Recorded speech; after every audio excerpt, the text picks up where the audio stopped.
Assalamualaikum warahmatullahi wabarakatuh.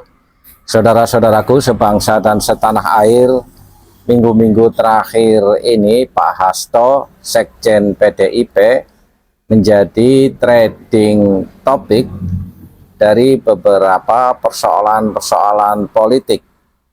Dan ada agenda KPK yang sampai hari ini belum terselesaikan, mencuat kembali persoalan buronan Harun Masiku. Hal ini tidaklah aneh karena proses politik pasti juga melibatkan petinggi-petinggi partai, khususnya sekjen dan ketum. Ini ada berita kompas.com tanggal 5 April 2024.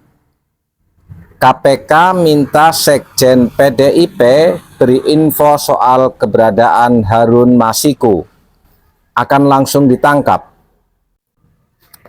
Jakarta, kompas.com. Juru bicara Komisi Pemberantasan Korupsi, Ali Fikri, berharap Sekretaris Jenderal PDIP Hasto Kristianto memberi informasi mengenai keberadaan Harun Masiku. Harun Masiku merupakan buronan KPK yang berstatus tersangka kasus dugaan suap terkait penetapan anggota DPR periode 2019-2024. Kami berharap bila yang bersangkutan dalam kurung Hasto dapat menginformasikan keberadaan Harun Masiku ada di mana saat ini sehingga dapat kami tangkap, ujar Ali saat dimintai konfirmasi Jumat 5 April 2024. Ada jeda ini. Baca juga, Sekjen PDIP mengaku diintimidasi, salah satunya lewat kasus Harun Masiku. Lanjut ya.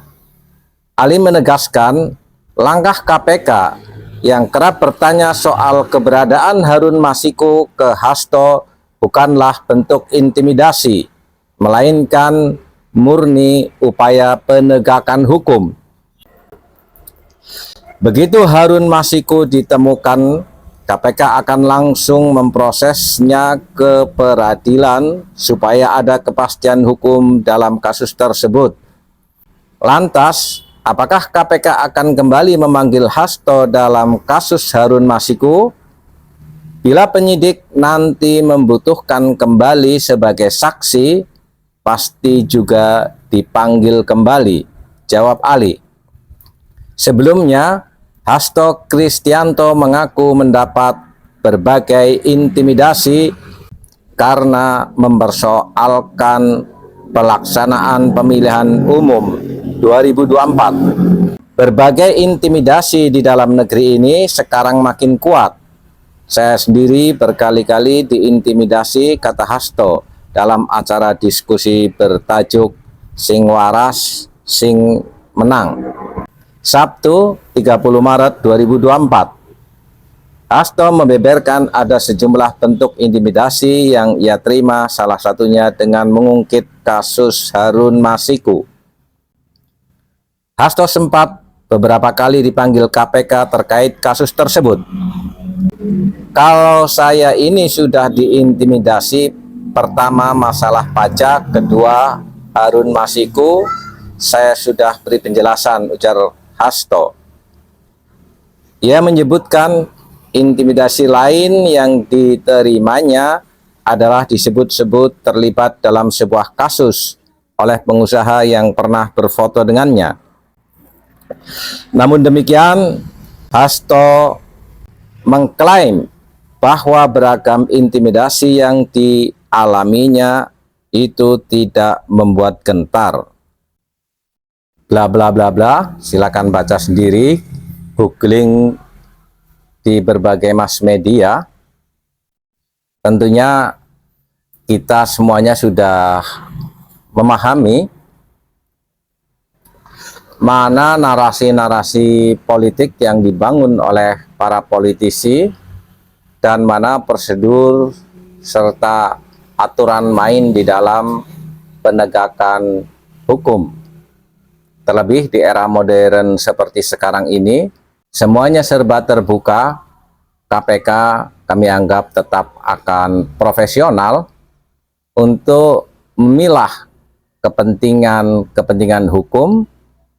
Dan kalau toh nanti Hasto dipanggil kembali sebagai saksi, itulah hal sebuah kewajaran karena posisi dia sebagai sekjen PDIP. Semua berkas-berkas pengangkatan anggota legislatif yang diajukan ke KPU pasti ditandatangani oleh sekjen, sehingga sangat wajarlah koneksitas yang dekat ini KPK mengorek berbagai informasi, mengorek berbagai dinamika yang menyangkut tentang kasus Harun Masiku. Dan kita juga tidak boleh berspekulasi bahwa Hasto juga terlibat di dalam persoalan ini. Semuanya kita serahkan kepada proses hukum yang ada dan hari ini sedang ditangani oleh KPK.